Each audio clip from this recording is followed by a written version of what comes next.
Welcome back to day 2 of our North American Summer Playoffs. Right now, we're loading up for round 4 between Gravity and TSM. Gentlemen, Gravity on the back foot here. We've mentioned it earlier, the fact that a lot of these players are very new to the best-of-5 environment, or at least not very practiced. So a lot of pressure mounting for these guys. What do they do differently here, knowing that their playoff lives are on the line? Yeah, I mean, we were looking coming into this as Gravity is going to be the one with this counter pick and all these different styles for Champion Select. They're going to try and throw TSM off, give them the old Cassiopeia top and watch them tilt. But it's actually that Gravity are the ones having trouble adapting in Champion Select. They're the ones flailing around in the best-of-5 format. They're the ones that aren't adapting to what they're seeing on stage in these games. And so the pressure is on Cop, actually. You know, everybody's been looking at Loco Doco for so long. Cop has got to do something to help these guys and work with them through the Champion Select to get them, prepared to be able to take one of these games. And again, we've been sitting on the early game a lot as well, so the level 1s are huge. I have a slight different opinion from your first half of this one. So I want to first start with TSM and say massive props to these guys. Loco Doco, Reginald, the whole players, they all stepped up. We're seeing 4 major threats.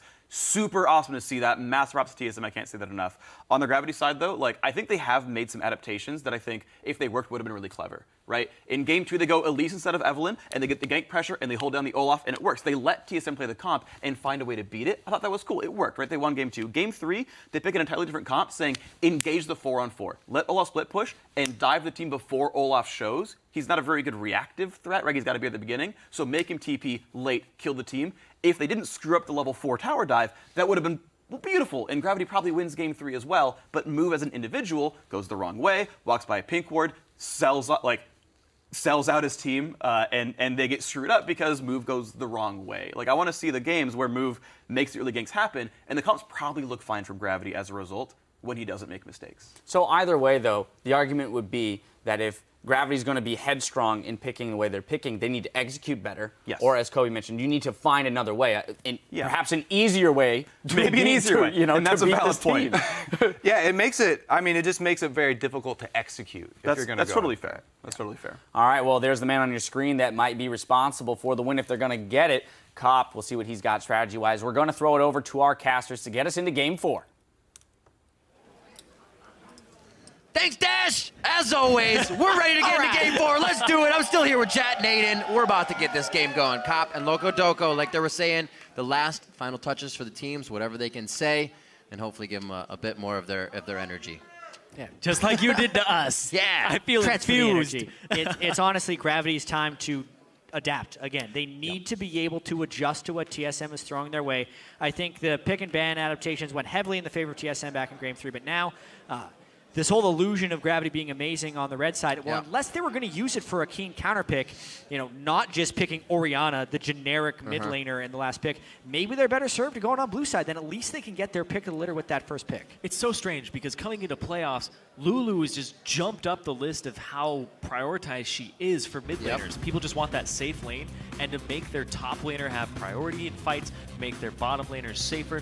Basically, you're going for that safe lane that has some bully potential. Lulu can roam very quickly and get to places and shove out the lane. So all around, she seems like a very strong pick. The fact she just jumped back into the meta all of a sudden over things like Azir and Victor is actually very cool. Ryu's just like, why is everybody jumping on my bandwagon now? Ryu plays that all the time, H2K. He's good to go. But no, definitely seeing the benefit of it here. Finally. That's the North American teams. The Olaf band does come in. We hear the crowd. A little bit of a cheer there. Dyrus, however, now this is where TSM might have to switch something up unless they somehow pull out another Olaf. But I find that highly difficult to do at this point. Rumble and Nidalee are going to get banned out. They don't want Santorin on that, or rather want Move on that. So we'll see how they kind of trickle down the jungle picks now after they ban it themselves. I want to see if the Diana ban comes out again. Okay, good. They substituted for the Lulu. What's this Diana all about? Because if you find out in Game 4 that you didn't have to ban Diana in Games 1, 2, and 3, you're really going to kick yourself for that one. Well, finally they are adapting to the series. Lulu and Olaf have been giving them a lot of problems getting rid of both of those things, obviously. Nidalee as well with the Braum ban. So really just trying to shake everything up. We should see a unique Game 4. Shen, They're gonna pick Shen. No, I'm just kidding. You sure? Yeah, that's What about Elise? likely. No, there's Elise so is much. Also There's likely. so much left up actually for here. The Alistar is also still left up. A few things they can get to make sure nothing too much is told about the entire composition. Still get themselves through this one safely. Gravity taking a lot longer than usual here. It could still be a flex pick. They choose to be very ambiguous about their composition. And they're just going to let the time run down here, actually, to kind of... No, they're not. Nice. It is going to be the Shen first pick. Makes Good the call, most Rip. sense. It was Got something that was banned away Right. by TSM in the last game. And it was pretty pivotal in Gravity's ability to collapse on the rotations that TSM was making. Yeah. Something that was sorely lacking in the last game. So, probably a jungle here for Team SoloMid, you would think. Make sure that's on the board. Yeah, I want to go Could be back. at least. I do want to go back to the Shen for a second because that was kind of the crutch that Gravity was leaning on in the game that they won. Because when you're able to collapse faster, TSM's running them all around the map this entire series, and they can't keep up with the momentum of TSM, knocking down these turrets and rotating between lanes. Shen's your answer. Shen's your guy. They teleport in, right. Let's see if they work it accordingly. Could still go to Bunny Fufu on that Shen. And the support picked up to not show much, but the Elise in the jungle for Santorin as his Nidalee was banned out by Team SoloMid alone. This would probably push move onto that Gragas or Evelyn. We've been seeing maybe even a Rek'Sai. Yeah. So that looks like it's going to be a locked-in Elise here, so Santorin switch things up a bit for himself. Really do feel like Nidalee and Elise are the top two junglers on this patch by a pretty large margin. So being able to pull that off and not even having to first pick the Elise will be beneficial for TSM, assuming they have a good pick for Dyrus against Shen. Which we'll have to wait and see. Yeah, that just makes Shen an even better top laner. Like we talked about, it could be a flex pick for Bunny, but when Olaf's not on the table, what answer do you have? Does he go with the Gnar? Well, that's actually a pretty good matchup for Gnar. We saw it actually go in Shen's favor yesterday, but that matchup is typically Gnar favored during the laning phase. Yeah, and I wonder if Move's even going to go with the Eve once again. Had a very underwhelming performance that first time. Eva's stuck around in the meta even after the nerfs because of how quickly she can still clear with the Runeglaive. It's also just the presence she has. It really forces your team to buy pink wards, and if they're not on top of that game, then they get collapsed on. They get Eve from different angles they weren't expecting. But TSM were on top of their ward game over and over again. Tristana left up once again this game. It is going to be picked up by Gravity. They'll have a bit of an advantage taking down these turrets now. The TSM doesn't have their maybe Jinx and Olaf at low health to start taking down those turret swaps. So a little bit of a change there. Triss back in the game for them. Sivir still open for Team SoloMid. As we were saying before, these guys love having that in the composition. It just makes things so easy for the engage. And if you have the Gnar as well, easy to throw him in there with that speed. Yeah, it's allowing Dyrus to be a split pusher. It's something he's done a lot of. He's actually played Gnar 6 times this split and is 5-1. It's one of his best top lane champions. But it's very much in a split pushing role that he plays that Gnar as well. He's only had 56.8% kill participation in his Gnar games, but won 5 out of 6 because he's really been a strong split pusher, and that's exactly what he needs against the Shen. But when he's against Shen, though, and he has the split push pressure and low kill participation, does that mean the Shen is going to be able to go to other lanes much more often and just increase his own kill participation? So Gravity does have an opportunity to actually take these fights. The whole reason, in my opinion, the whole reason Gnar is a good pick against the Shen is because if he gets a slight lead, he can then out-push the Shen. So even if Shen does teleport in, you take the turret because you always have the lane pressure. And therefore, since you have the advantage on Shen, you can also match with your own teleport. Yeah. What will Gravity round out with? Already have the jungler by Fun Hover. Could be the Janna, actually. It is going to be shields and a bit of disengage as well coming in for Gravity here. Interesting way to round out the composition. I'm still wrapping my head around the Diana. If he picks Diana here... You're going to go to bed tonight thinking about Diana. Like, it's not even a good pick here.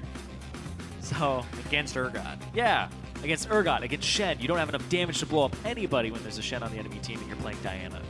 That's the thing. Maybe they're baiting that out as well. Understanding that if she does dive in and have a Janna, it'd be hard to play Diana in this situation anyways for Bjergsen if he were to take that.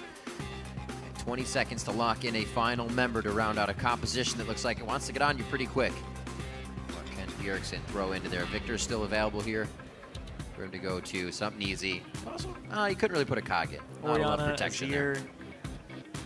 Ari was. The Ari. Oh, that's right. He was left up last game and he didn't go for it. Yeah, in the first game. That one slipped right through, so they are going to go for the Ari. Bit of AoE AP for them, and safety for Bjergsen. I actually see him trying to kill out Keen in the mid lane here. Have to be careful, though. We gotta get more action in that matchup. It's an interesting choice, because, I mean, we mentioned how it's not a good time for Diana. Aside from Bjergsen being a very good Ari, it's still somewhat of an assassin-based pick, and they're still up against double shield and an Urgot, so it's a very tanky lineup they're going to be going up against. Back to what we saw during the split more. Same problem. Yeah, it has somewhat of the same problem, so Bjergsen will really have to outperform the expected role to make this work in this team comp. Overall, though, TSM does have a lot of damage. Gravity should actually be feeling quite good about this one because of their tank ball type team with good shielding is what they've been able to win with in the past. There's a lot of pick potential on TSM's comp, though. One person's out of position. The Sivir, the Ari, Charm. You just have so much to get to them. So Gravity, they do always have Father Shen looking over them, though. If somebody does get caught, there'll be 2 there. So they have that advantage.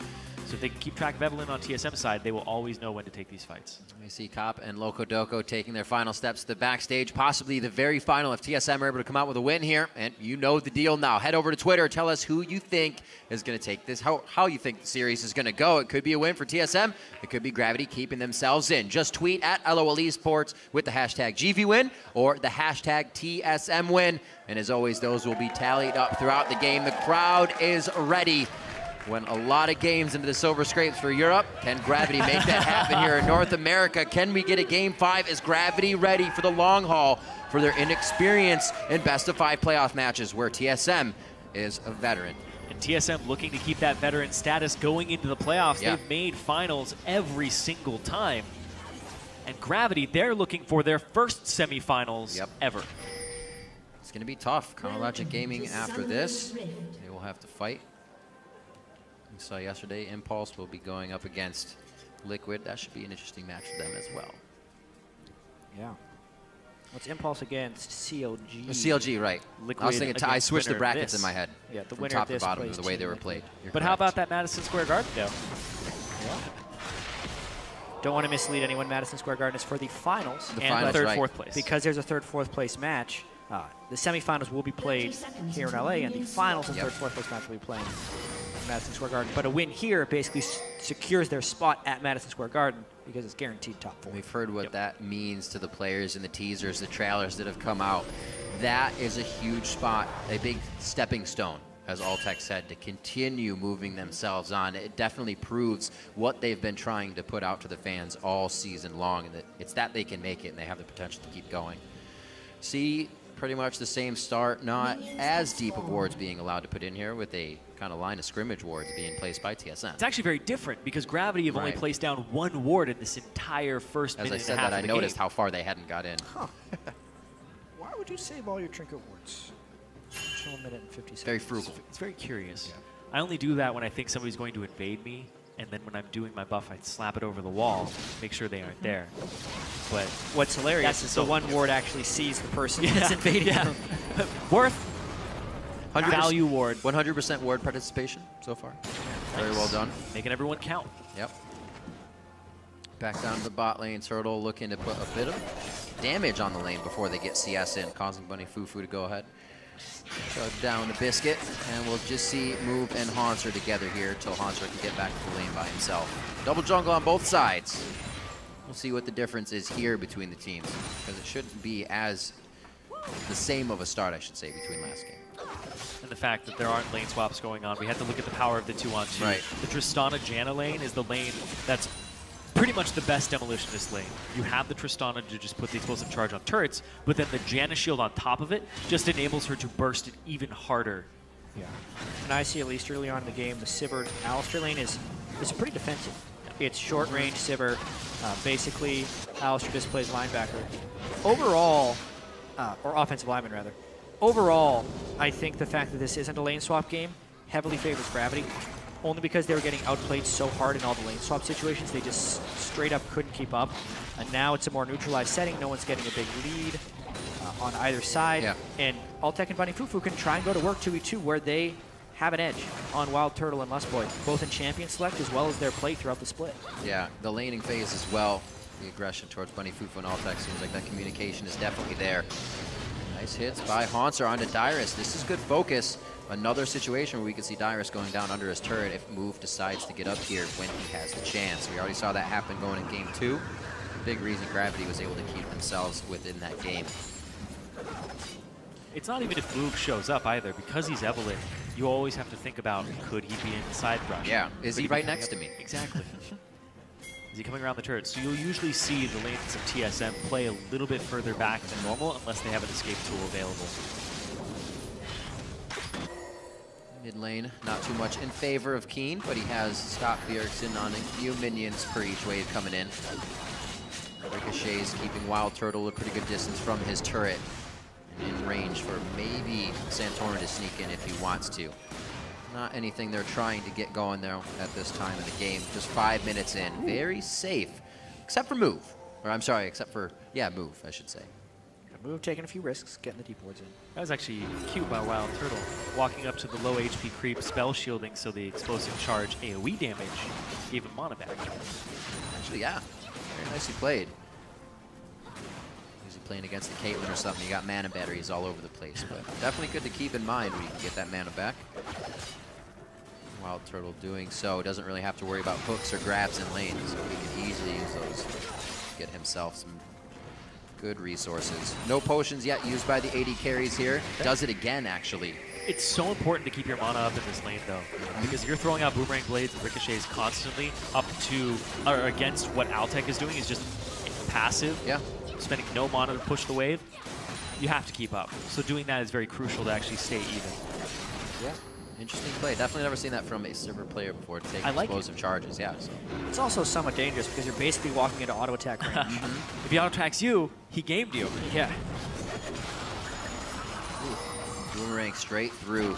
That cut through the shield, but it would have been a lot more damage had Bunny Fufu missed that. They're still trying to play aggressive. Keep pressure onto Wild Turtle in the bot lane and Lustboy. Surprised we haven't seen too much jungle pressure down here to start things off. But it looks like they're happy with the way things are going. And the junglers are hitting their breakpoints, so they want to keep in that jungle. 8,000 to 7.7 right now. Just the CS is really giving the lead over here to Gravity at this point. Nothing too big. Both junglers back. Going for a bit of ability power on their builds. Same build path in that, essentially. And you see Dyrus still taking hits up top. 38 to 30 in that lane, so Dyrus is falling behind slightly, but nothing that's not going to make him still a giant number. It's actually pretty big, though, because there's 4 potions still left in Haunter's inventory. The potion, yeah, you're right. He's getting that all of these taunts off could push Dyrus that out. reduce your damage during the trade, and he just wins them and runs into brush. Drops the aggro. Really, really just good lane mechanics there. It's also fairly disrespectful. Being able to taunt in the lane that frequently just says that he doesn't expect Santorin to ever be up there.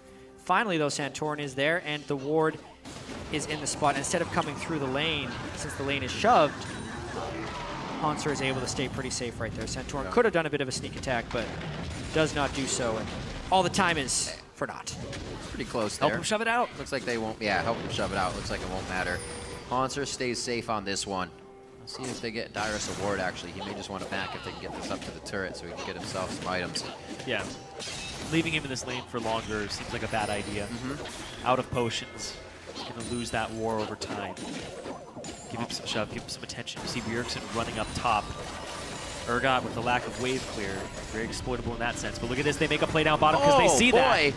They hit Move with the headbutt, double bounce onto Haunter. It's the flash out and the spell shield coming in for Wild Turtle. They're going to get out alive. So many resources used here, and Haunter can't get back to the top. This leaves Dyrus alone with the turret, and TSM gets out clean. Flash used. That was just really nicely played by both sides, I think. Gravity saw the roam coming up top lane from TSM, immediately go for the play bottom, but Wild Turtle avoids it. Nice use of summoner spells by both Lustboy and Turtle to make that escape. And the investment itself for the gank wasn't that high. Knowing he's Shen, knowing he was going to shop anyway, teleports back to lane. Yep. Nothing really lost has happened. Only good things could have happened to Gravity for there. TSM dodged a bit of a bullet. This could. You have item advantage. Bully him a little bit. Taunt still 4 seconds. Doesn't have the lane to get him with what jump would be coming up for Dyrus. So Haunter plays that one smart to get as much CS as possible. I like that, though, because that means Dyrus is about to back, trade as much as possible. You are going to burn through some potions of Haunters. You're going to back and TP in with your own items. Do as much damage as possible so that when you get back, you're in good shape. Kind of like when you're a support, or I'm a support, and I eat a biscuit on accident. I'm like, well, I might as well just go fight. So Yeah, there you go. Use this biscuit a little bit. Just get that last bit of damage in valiantly and safely. Dyrus will return to lane quite well off. 56 to 57 in that CS, and he's got his phage built up. Turtle could go pop, and he does. Kill picked up for Altec. So he did not have flash or heal from the previous gank, and he also didn't have Lust Boy to play defense for him. That was a boo-boo by Wild Turtle right there. He should not have been in that spot in lane. Was trying to get the last little bit of gold, I think. Or he already bought. Yeah, he had a BF sword in lane. There was no reason for him to greed for CS at that point. But he does, and it cost him first blood. Feeling safe. He was not. You can even see the vision is pink warded out there, so he was running around in pretty big fog of war, an area they did not control. First top lane, still back and forth. Not too much here, but Haunzer's plays around the map could definitely take Dyrus off guard. Dyrus gets the hop, and the flash has to be used. I'll be back up at 14 and a half. This is going to be bottom turret, though, because they killed Wild Turtle, and it's the Janna Tristana composition. You get that turret so quickly. That was basically, I think, 3 casters and a cannon minion. They were able to take it from 3/4. Yeah, and we mentioned earlier that the standard lanes would favor Gravity. And we're seeing the results of that right now. We've had matched farm with Santorin early on in the game, but basically Altec and Bunny Fufu, with the help of a big gank, are able to take the advantage down bottom lane. Haunzer is working Dyrus a little bit with all the taunts in lane. It's just going perfectly for Gravity early. Exactly. Haunzer was able to push Dyrus back. He needed assistance. They sent people top, and Haunzer gave him the runaround. Big part of having Shen in top lane is that he gets to show up in the bottom lane. You always win that fight by outnumbering them. Very strong map movement so far from Gravity, using those level 6s as well, just about when they came up, making sure they haven't had an advantage. Dyrus gets back to lane, definitely not in the damage dealing factor of things. However, builds a phage, being more of the tanky guy this time. We do see Santorin instead of Cinderhawk, Runeglaive, actually for both of the junglers this game. Clear speed, something Santorin wants a lot of since he does a lot of farming in the jungle. Also, higher damage. There we go. They put the Janna Trist into the top lane now. Put it where the turret is still up. It's something that they failed to do. Jeez, they're going to get a 2-turret advantage temporarily. It's such a good combo. Yeah. This is where we saw Gravity last time being pushed off the turret because they tried so little. Yeah, it's not only that you're getting bonus AD from the Janna shield. Explosive Charge has more damage multiplicatively based on your AD. So the damage that you get from the Explosive Charge when you're shielded is about 80 more at this rank, and then it just goes up even further. They're going to get how much damage on this next turret as well. Their second tier, just prepping that one down, should be about half HP. You can see Bjergsen pushing Keen out in the mid lane and trying to get a push in as well. Not as much roam from Bjergsen this game, trying to also keep Keen down. Well, Keen hasn't been kept down this series at all. We talk about his variance, and he's being consistent. Well, I suppose, yes, he has not had a big win or a big loss, but a lot of that has been on Bjergsen playing the very neutral mid laners, 2 Lulu and 1 Orianna. So even not going as aggressive, or maybe Keen's not letting him on the Ahri that he finally gets. One thing I noticed this Urgot game, he has picked up the 1 win Gravity has on this series on Urgot. Very true. They are not hesitant to go into fights. We even kind of heard Cop saying as he was walking off the stage, don't hesitate, don't do what we did in that first game. Make sure you guys come out strong and really have confidence in your engages. Yeah, and Gravity has been able to pick up 2 turrets with no answer. This is actually quite rare. You normally see a turret trade of some kind, but it just shows that Gravity's had that lane advantage in multiple lanes. They're really exercising the mobility of the Shen from a map-wide perspective in order to have presence in both of these lanes. Keen is splitting with Bjergsen, which is exactly what he needs to do, since Bjergsen needs to snowball wildly far ahead for an assassin to work against a tank shield composition. This game is going extremely well for Gravity. And if Keen is able to actually tag Bjergsen again, get him about half HP, force him back, they will probably immediately call Altec and Bunny Fufu to the mid lane, knowing Bjergsen has to back. So if he gets the poke on, that opens opportunity in that exposed turret. That, or it's ready for this dragon. TSM has already set up forward wards for it to make sure they see move coming in from the outside in a spot. But he didn't have camps to clear, so he may be able to make it quite close before they even spot him out. They'll set up some more wards. TSM kind of goal side here to Gravity in their base. See how Altec takes this one. Was that the jump as well coming in? I don't think Altec's going to be able to do it anymore. He was stopped mid-jump there. Gets himself into the brush to deny some vision. Dyrus does not have much movement towards the team. He looks like he's going to get himself in a good spot now. Yeah, move eventually goes down. Dyrus slams him into the wall, and this is going to be a few more kills coming in for Team SoloMid. They walked that one out, cut off Gravity, and started slaying him. Yeah, unique fight right there. TSM was trying to pull off a flank, and Move had actually been undetected through most of that, I think, so it was a strange initiation. Basically, it came down to the teleport timing of Dyrus. The instant he came in, he turned into Meganar. That's pretty much the ideal scenario you would want. He just crunches Move upside the wall there to pick up the first kill for TSM in the game. And it lets them bounce back a little bit despite their turret disadvantage. It's just so strange that Altec would be pushed up that far. And when they saw Lustboy and Santorin go around the left side into their own jungle. Very curious. And they chose to take that fight afterwards. Altec very well could have jumped back towards the turret and gotten out of there. Yeah. And Move could have ran the other way. He was invisible. Nobody had spotted him. They themselves thought they were going to be able to turn that, I think, because Move was mostly undetected, so they thought they'd have coming element in of too. They surprise. thought they had the number advantage. Yeah. But ultimately, Bjergsen roamed before Keen as well. Yep. It's another thing that turned that fight. Twice in a row. This time it actually pays off. Bjergsen's able to get there and help, where Keen is just a little short, something we've been seeing for the past 2 games. Yeah. This is what they should have been doing. Instead of pushing Altec down a long lane, they should have taken it middle and then go towards the Dragon back and forth between these 2 objectives until you at least get one of them or both. They're back. Definitely don't lose too much after losing a few of their members, and they're still able to come back stronger and get onto that Dragon and maybe start to pressure middle a little bit as well. Top lane's going to have to be taken care of. Wild Turtle is on it. And it looks like we're going to get some defense from TSM in the mid lane. See that again. Yeah. Altec has the opportunity here.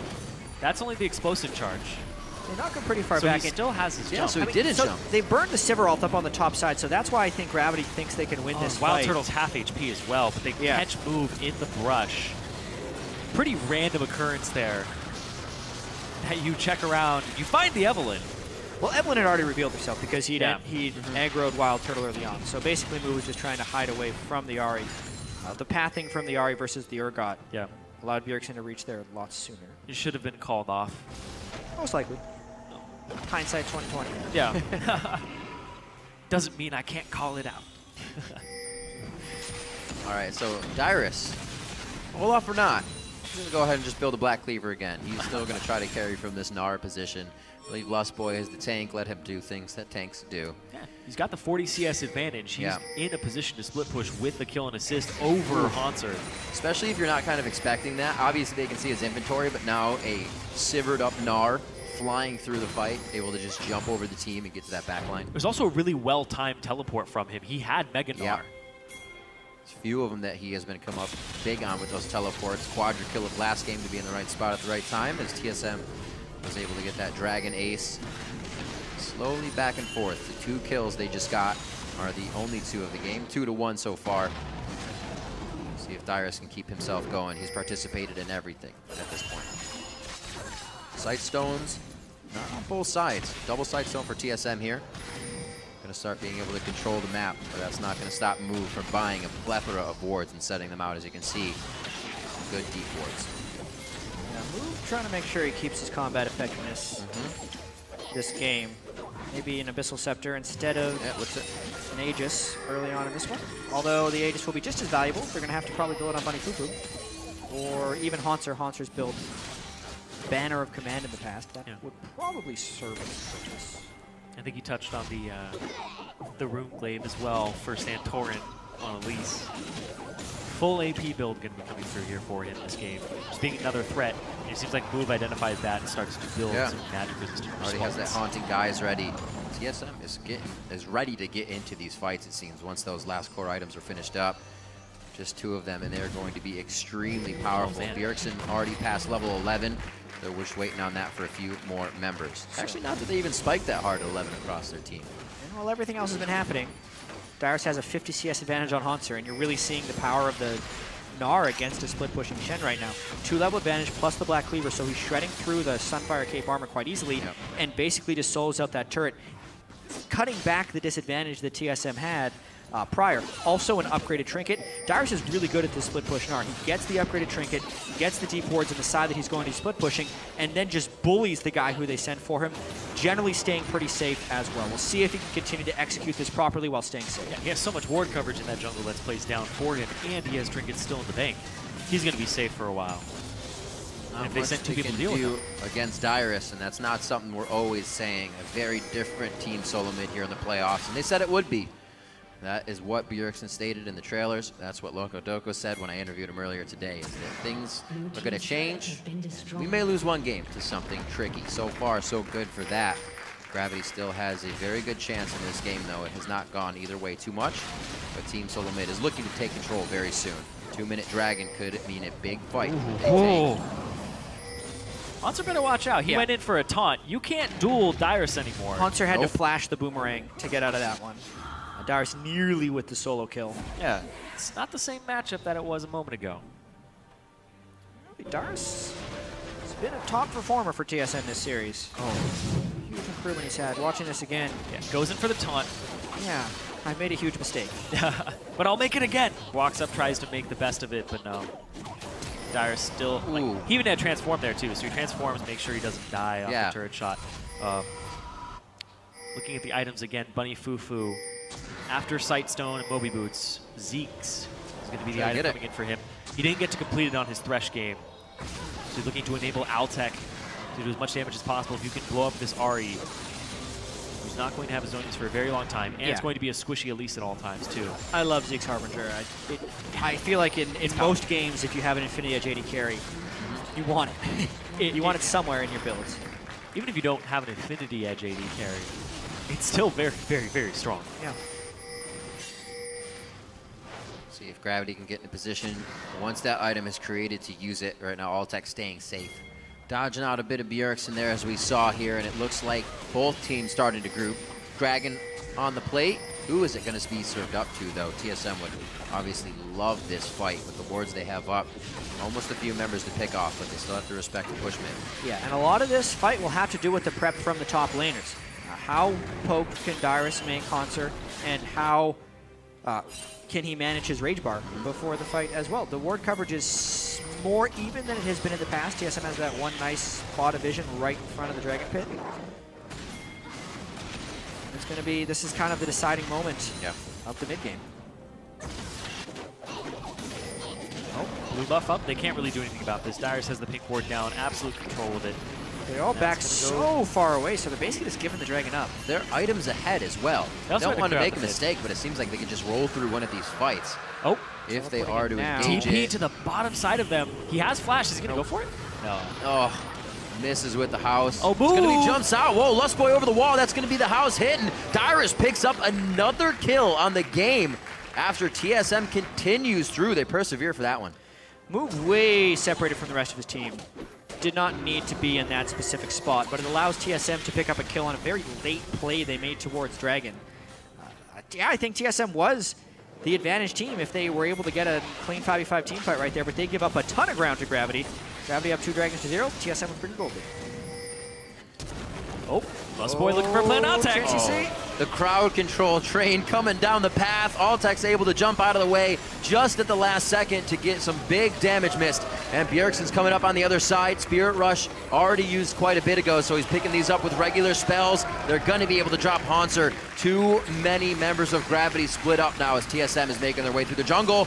Move wants it again, but they're 3v5 right now. This has to just be deterring Team SoloMid, but not at all. They actually put themselves in a bad spot, and Gravity goes down now, trying to deter Team SoloMid from more. Dyrus gnars out at the perfect time. Once again, it's going to be an ace onto Gravity, and Team SoloMid start to lock this one down 22 minutes in. Dyrus has been having such a good series, and this specific fight favored TSM for a number of reasons. They have the assassin-type team on Bjergsen, but he had access to the squishy targets with his charms. Santorin was pinpoint accuracy on his cocoons, and TSM took a very close game and just blew it wide open. A 6,000 gold lead already, and you're ending up with this ace. Lustboy waits for Altec. Yeah. I do have to mention, though, that Gravity had no business being in these spots. Move was already dead. They'd already lost a fight. All they needed to do was sit in their lanes and try and wave clear. But instead, they grouped 4 people in between their safety of turrets and take a fight that they have no chance of winning.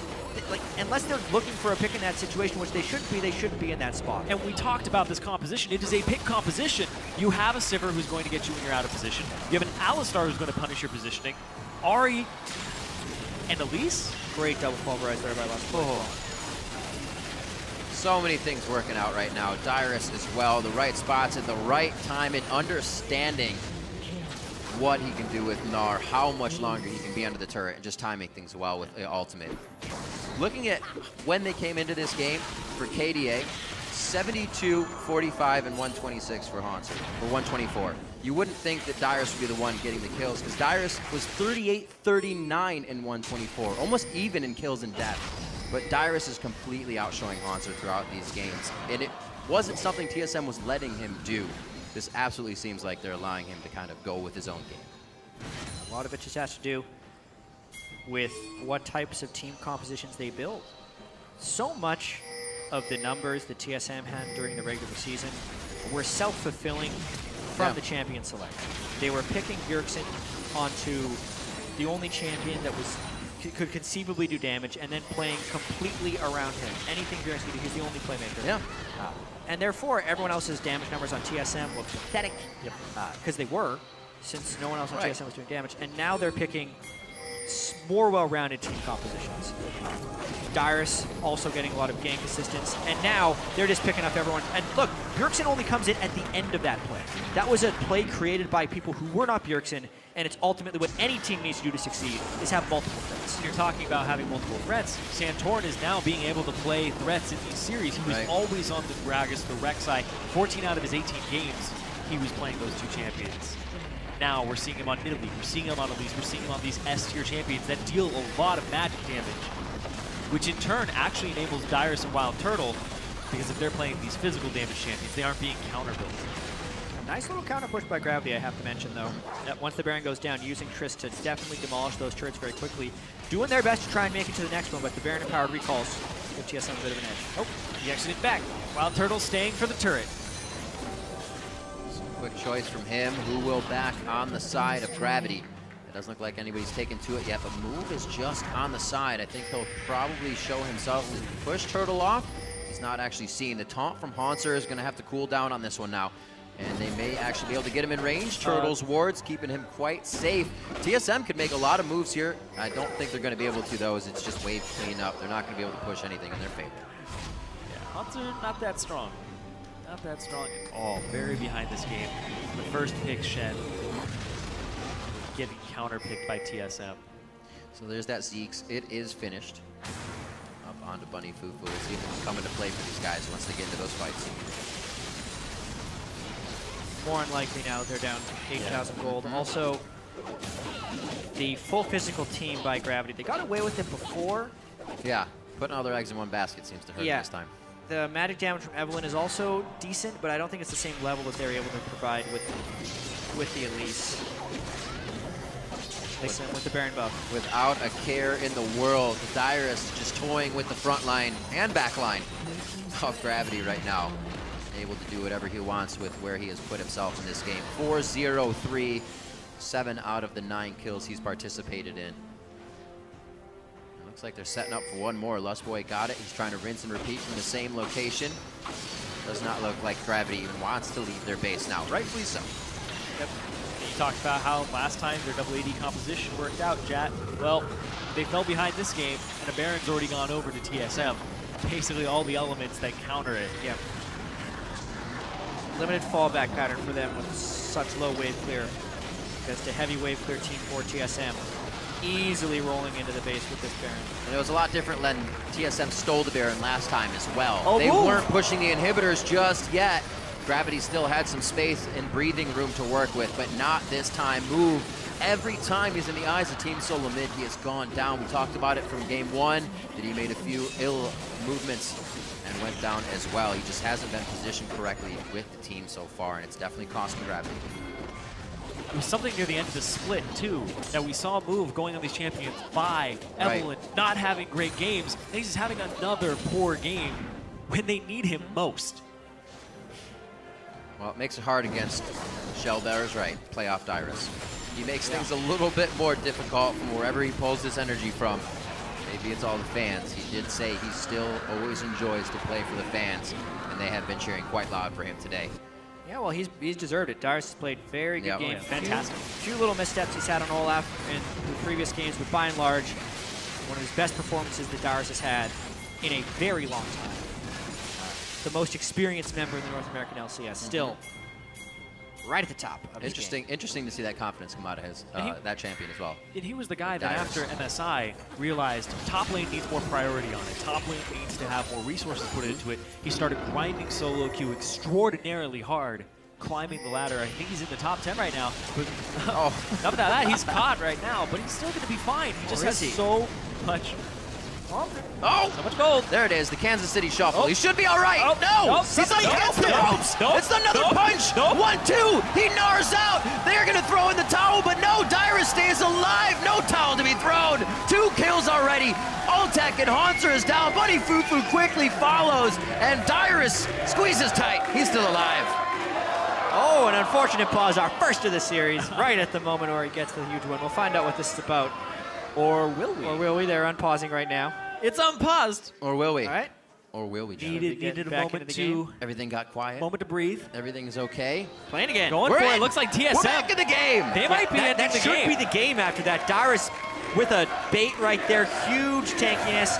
Gets the Meganar, slams him against the wall. Everyone in Gravity goes in. This should be TSM moving on to the semifinals. Move back. They may have considered did a pause or a check of anything wouldn't help the game. It's going to be ended. Team SoloMid running down the tracks. Dyrus, the front of the train throughout the playoffs. And Team SoloMid are going to take down Gravity 3-1 in the quarterfinals. And TSM really powered up towards the end of that series. The first 2 games were quite close, looked sloppy from both sides. But these last 2 games from TSM were very clean. They adapted within the middle of the series, they used their experience, and Dyrus had a spectacular performance. Every single game in this series, Dyrus was at the head of the charge for TSM. Wow. They enabled him, they gave him turret gold, they gave him kills, and they gave him TP priority in the top lane to the point that he was something you can't ignore in the top lane. So it was an accidental pause coming in, which was why the pause was instantly released as well. Still, we see the game going to Team SoloMid regardless of the outcome of that pause, and they would have changed something. What a game coming in from Team SoloMid. They said it would be a slightly different team, and we see how that was. Bjergsen back to Bjergsen on utility, mostly safety of the Lulu. The Orianna as well has been played, but Dyrus on carry. Dyrus on a threat back in the playoffs, just like he was previously last season. And this shows depth of strategy for TSM, something that they have actually been criticized for, that they lack. Yep. And now moving forward to play Team Liquid in the semifinals. Yep. And locked in their spot in MSG. There we go. Yeah, Madison Square Garden. And throughout the regular season, they were so heavily reliant on Bjergsen, such to the point that as far as damage dealt, percentage of teams damage dealt to champions, Bjergsen was the highest in the history of the LCS, over 40%. In games 3 and 4, he wasn't the highest damage dealer on his team. Game 3, Wild Turtle did more damage with Jinx, and this game, Dyrus did the most damage on Gnar. So it's actually the rest of the team stepping up that makes Bjergsen's performance actually matter, and it makes TSM win, because they hadn't been winning with just Bjergsen. Yeah, and I think I've been saying it the entire weekend that the game is slowly moving away from mid laners just killing each other. It's all about top lane priority, what your jungler is doing, and how that enables the rest of the map. And he's buying into that. He's buying into the strategy of I help other people, and then they pay me back later. That return on investment seems He's to be becoming a resource for everybody else instead of putting resources into him. And even when challenged, though, Bjergsen was challenged in the beginning, and he did get that 2v1 for himself. A little bit of help there, a Bushwhacker, a heal from Santorin in the situation, but his Lulu still came up big when it was challenged in the mid lane, even though there wasn't much pressure there. So everybody really coming out strong.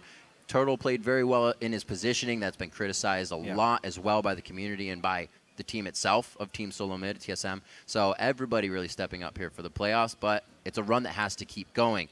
TSM, or I'm sorry, Liquid and CLG, both teams that had a chance to sit back and watch the teams they're playing now. So now seeing that Dyrus is on a threat, going to be ready for that. Yeah, this makes for a super interesting rest of the playoffs. That means Team Liquid versus TSM in one semifinal, Team Impulse versus CLG in the other semifinal.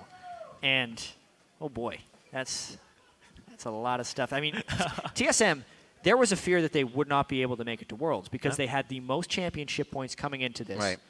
And if they would have finished 5th or 6th, they would have run into danger. Now I think there's only one scenario in which they can't make Worlds. It's tough. Previously, their place, minimum was still 110 points that they would get. That minimum just went up. Finish 4th, and Liquid finishes 2nd. Yep. In that case, they wouldn't auto-qualify. That's the only way they don't auto-qualify for Worlds. It's going to be tough. The gauntlet is a gauntlet for a reason. Yeah. The regional qualifier? Yeah, the regional qualifier. But what a game as well. 3-1. Loco said they would lose one. It would be something that happened in Champions Select. They always say that. They always say that. It just gives them the room to lose one. But like I said, I'm still kicking myself for not asking Loco how the scrims went, because usually it's a turn from good to bad. So were the scrims kind of iffy? Was this Olaf working? What was the Diana about? Was that something that was in there? I know I just put that in your brain. I'm sorry. Thank you. We'll figure out about the Still Diana. blowing my mind. We'll figure out about the Diana eventually. Overall, though, it was TSM just adapting within the series. Gravity They really not did. able to Something make the that's best been of 5 criticized. adjustments. And it wasn't the one win-win-win. It was a loss in the middle there. Right. A little different for TSM. All right, we're going to throw it down to Kobe, who is Rift side with TSM's veteran top laner. Thank you, Riv. I am here with Dyrus after their win. Congratulations, Dyrus. Now, you've been playing League of Legends for a very long time, and you actually started with TSM in New York. With this victory, you've also secured that you guys will head to New York, whether you're playing for 3rd or 1st. What is going through your head heading back to where it all began for you? So it was the beginning of my esports life, I guess, coming from Hawaii and going back to New York. Honestly, like, we've only been to the city like 5 times, even though we lived there, because we lived in Lindenhurst, which was a suburb, and we didn't really do much but stay inside, play League of Legends, stream, and then, you know, do all the stuff, you know, TSM for. Well, you had a couple of back-to-back carry games there on Olaf where you did very well. It's always really strong for a team to have multiple threats. You know, Bjergsen going over to the support role. How has it been with Reggie coming in and coaching you guys? Has he been trying to push you guys more in this direction and get people to branch out, or did it come from within the team? Well, if you had to say if there was any MVP for our team, it would definitely be Reggie, because the moment he stepped in, like, everything Reggie does, like, as a coach, even though, like, he used to be a pro player, co-worker, now he's the boss, and he's a friend at the same time. Like, he's the real MVP in all this. I don't think we'd be able to go 3-1 against Gravity without him. I feel like it would have been a completely different story, and Reggie coming in, changing that dynamic of, like, you know, seeing the obvious things from outside the box and just being really good at coaching, even though he's, like, it's not really his job. He's the real MVP. All right, big props there. Now, your next opponent is going to be Team Liquid before you go to New York to decide, you know, what place you guys will be playing for. You had some trash talk for Gravity. What are your thoughts on Team Liquid and your opponent Quas in the top lane moving forward? Just like Hanser, like, Quas is a really nice guy. They're both, like, the best top laners I've ever played against in this region, but it doesn't matter if they beat me in lane because my team will still win anyways. All right, well, TSM looking for Team Liquid next weekend. We are going to send it back to the caster desk real quick here. Thank you very much, Kobe. Great interview. Dyrus, again, congratulations on the victory and to the team. And what a game for TSM to change around the end of the split. Well, they went 7-2 on the first half, 4-5 on the second half, which is quite a few more losses. And that was when the turbulence hit. And for them to just kind of say, let's flip this switch and play completely different, you got to give more credit to the guys behind the scenes as well, as he was saying. Yeah, the question for me is going to be whether they can maintain this level as well, because they played very well against Gravity. We also have to wonder how strong Gravity was coming into this, because they went into a pretty downward trend towards the end of the regular season. A lot of people were saying if Gravity had just played, it might have been better, had they not had time to kind of think about all these mistakes and overthink whatnot, stuff, or just ban kind of of go Diana. into it. Yeah, ban of Diana. But no, you're right. Yeah. Yeah, specifically, they're playing a seemingly a completely new style, and that'll be tested again against other teams. I also wonder how many cards they have shown early on. They did a lot of stuff that was unexpected from TSM to begin with, and now they have one more week, not the 2 weeks they had after the end of the regular season, to go up against Team Liquid, the #1 team in the region. That's true, and I want to see what Liquid is thinking going into this. What do we do about the Olaf? Quas is probably practicing that right now. You know he has it up his sleeve too, and that he wants to be able to beat Dyrus in top lane. But the rest of the map, you have to play around all that. Dyrus is just saying you can shut him down, but you have to care about everybody else too. Something I wanted to mention about that interview before we move forward is that Dyrus in the play before in that clip said, everybody's always talking about wanting to get me benched, get me quit. When are you going to do this? When are you going to change out Dyrus? Well, I think he had the game. He needed to kind of shut up the naysayers for some time before they feel just wait until they lose one more time. Before they figure out how to it's over. resharpen those pitchforks. No, I'm just kidding. All right, everybody, to wrap up our quarterfinal coverage, let's head over to the analyst desk. Thank you, gentlemen. 3-1 there for TSM, as Loco called it. Final thoughts on the series as it played out today, gentlemen? Honestly, I want to talk about TSM doing really well, but I also want to talk about the fact that Gravity still have a postseason ahead of them. They have up to 3 best-of-5s leading up to qualify for Worlds still. They're going to come into that regional qualifier, and I want to see this team adapt better in best-of-5s. I don't think in any single one of their games did I actually like their bans after Game 1. Olaf ban needed to come sooner. Banning Lulu in Game 4 is weird when they already banned the Olaf. Things like this need to be shored up a little bit. It's a young team. I think they will improve, but they need to get these skills honed. I thought you said you liked their champion select. When I said I did it. I like the champions chosen. I do not like the bans chosen. Okay. So some learning points here for Gravity. It is important to note, as you mentioned, that they are locked into the Gauntlet, and now with this loss, they are locked into the 4th seed, the last seed in the Gauntlet. So they're going to have, as you mentioned, multiple best-of-5s to get through BO5s to go to Worlds in order to make it to Worlds. Now, for TSM, Kobe, you just got to talk to Dyrus a little bit. Closing thoughts on how they performed here. As we definitely do agree, I think, that they stepped up coming into this series. Yeah, it's great that they did show that, they have other directions that they can go with if, Bergson gets banned or something like that. But there were definite mistakes still in this series, and they're going up against Team Liquid. Very scary opponent right now. They did take the #1 spot in North America, and this is a TSM team that's used to being in that #1 spot. So to get to play for the North American LCS Finals, they're going to have to go straight through Team Liquid to get there. All right, well, that's going to do it for the series. We had a bunch of great performances, but at the end of the day, Dyrus is going to be the player that claims our Player of the Series honors. Coming into this series, everyone was wondering whether or not TSM could broaden their strategies. Right off the bat, Dyrus jumped in and showed he can carry for his team. He had some great performances on Olaf, securing a quadra kill, and forced Gravity to ban that champion away from him ultimately. And I really love how TSM came into Game 1. They picked Lulu early and then waited to the very end to say, you guys know Dyrus. He's a safe top lane. He's going to play back. This Lulu's for him.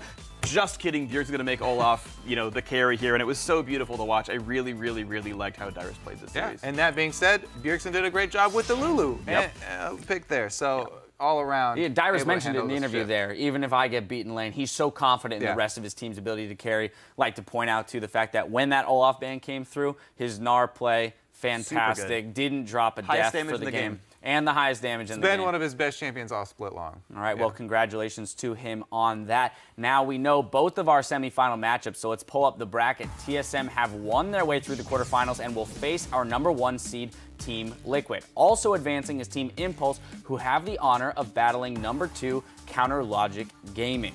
Gentlemen, as we look ahead to next week, make sure to tune in for the conclusion of the European and North American Challenger Series. You can catch the playoff finals on Wednesday, starting in Europe with Mouse Sports taking on Team Dignitas EU. Then in North America, it's Team Coast versus Renegades. The winner of those series will claim a place in the upcoming LCS Spring Split. And on Thursday, we'll be bringing you a brand new episode of Primetime League with the latest news from all the major regions. Then on Saturday, our playoffs continue in Europe with #2 seed Origin taking on H2K. Immediately following the conclusion of that series, we'll bring it back to North America for Counter Logic Gaming versus Team Impulse. With all of that in mind, when we finally do get to next week, starting off with that Counter Logic Gaming versus Team Impulse best-of-5 series, what are you guys' immediate thoughts when these two teams are going up against each other? I think Impulse look a little bit less good than I expected them to. Gate just came into the team. Okay, his first few games looked a bit shaky. That's fine. He's brand new to the team. Whatever. Over the 2 weeks, though, I didn't see him improve very much. He held up in lane against Shifter, but everyone's supposed to win lane against Shifter, so I still wasn't impressed by him. He's solid, but kind of not overlooked. He gets kind of a little bit run over. I think that might still happen here. Pobelter's been pretty solid for CLG. I think just kind of down the line, the matchups are really exciting, except for the fact that the mid lane's, I think, pretty CLG favored. Kobe, it's CLG, new territory for them, being second seed going into the playoffs. What do you think? It's such an interesting matchup because CLG usually manufacture these early leads out of lane swaps, whereas Team Impulse try and get Rush to create early game action for themselves. So we talked about early games this series. The early games versus CLG and Team Impulse is going to be really fun. Yep, sure to be very exciting series. Well, now it's time to get your learn on with our segment, What the Freak? And we had to wade through a heaping pile of puns to find these questions. We're going to start with Andreas Matt Folk, who asks, have you ever wanted to switch from being a caster to being a player/coach? I wouldn't want to switch. I actually really enjoy being here with you guys.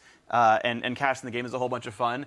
If for some reason I wasn't allowed to cast anymore, like if I suddenly became mute and I had a way to communicate in sign language, I would like to. I think it'd be really fun. Would you be an effective coach if you were a mute? Yeah, I would smart. But think about it. We have like Chinese and Korean teams playing together. You've got all kinds of teams that communicate via ping. Some of them win world championships or at least get to the finals. So you're saying that your skill level is high enough to be a player. You just have to ping. I just be Uzi and go to Worlds. I mean, it'd be easy. I mean, obviously it would like be a long road ahead, but like, yes, I love the game so much. If I couldn't cast, I'd still want to be involved in League of Legends. I still want to be involved in esports. If that's a player or a coach, if that's a team manager, I would still want to be in esports. That's fair. Don't always get what you want. That's a fair point. That is a true statement anymore. Okay, well, next up, Exexis Bob asks, hey, Freak, do you think TSM has been sandbagging Allsplit and preparing a bunch of secret strats like this one in Game 1? I don't think so. Well, we know what Kobe thinks. Yeah.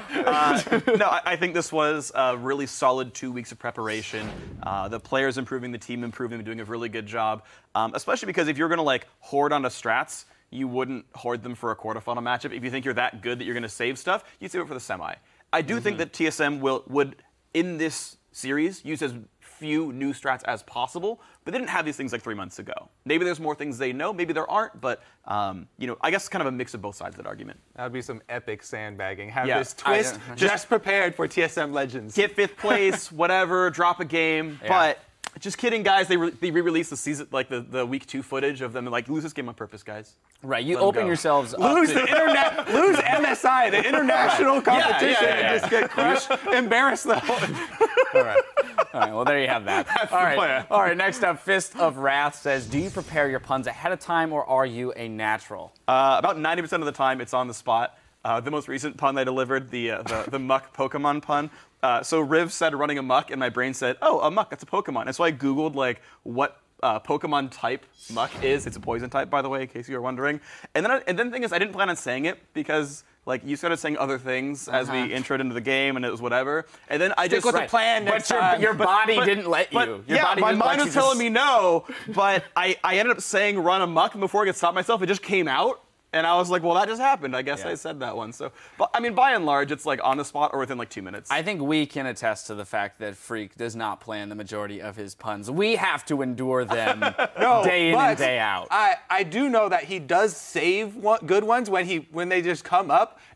Just in conversation or just when we're doing something else at a meeting, he'll save that one for later and be like, yes, I'm gonna use this gem later. He has a pun arsenal, yes, to be sure, All right, finally, Burnt Mungers asks, if you had to take 2 pro players to help you survive on a desert island, who would they be and why? Much to Kobe's chagrin here. Why do people keep asking? Why do people care so much? How many desert islands are there? This isn't a situation that I feel like is ever going to present itself. But okay, nonetheless, your answer. So yeah, I mean, first of all, Kobe, I did pick the question because you expressed such hate for the question. I was like, you know what? Give me that question after all. I want to troll Kobe. So first of all, I would pick Dash. Dash, you're very sort of fit and manly. You could climb some trees. Are you finally admitting that I'm good enough to be a pro player? Is that what's happening right now? I'm just bastardizing the question a little bit. You are a former jacket winner, so I'll give you that. That's true. You're a good enough player that I think you qualify. At least you're in platinum. Okay, so I would pick Dash, and then the other player I would pick, I think I'd pick Smoothie, because if I'm stuck on a desert island for a while, I feel like having a smoothie would be nice. I'd get hungry or thirsty or something. So nice and refreshing. Yeah, because it is a desert island. Yes. Kobe? I have no words. Kobe just does not. Kobe is now done with it. He's done with the show. He's done with the day. And guess what? So are we. So on behalf of our entire live broadcast crew, thank you for watching, and we'll see you next week.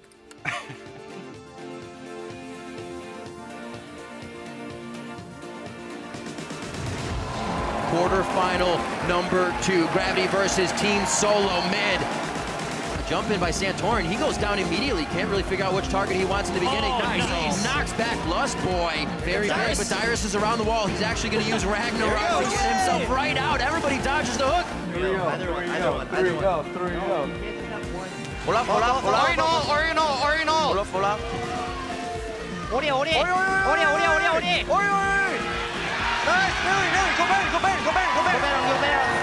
Gravity take down Team SoloMid. Triple kill for Dyrus, looking for the penta. That's going to be a kill for Turtle. It could still be the Quadra. That's a dropping spider. TSM always says they're a different team. Oh, the 4-man wombo combo coming in with Money Fufu. TSM put themselves up 1 game and game point. You almost got Fenta. Oh, really? Yeah. You had to Turtle stole it with the rocket. You got a kill. It was you. It was you. I saw it was you. Did you deny my penta? It was you, Turtle. I have Charmin 2, Charmin 1. Alex took a super low. Nice. It's no pressure. Nice. Nice. 1-2, he gnars out. They're going to throw in the towel, but no, Dyrus stays alive. No towel to be thrown. And Team SoloMid are going to take down Gravity 3-1 in the quarterfinals.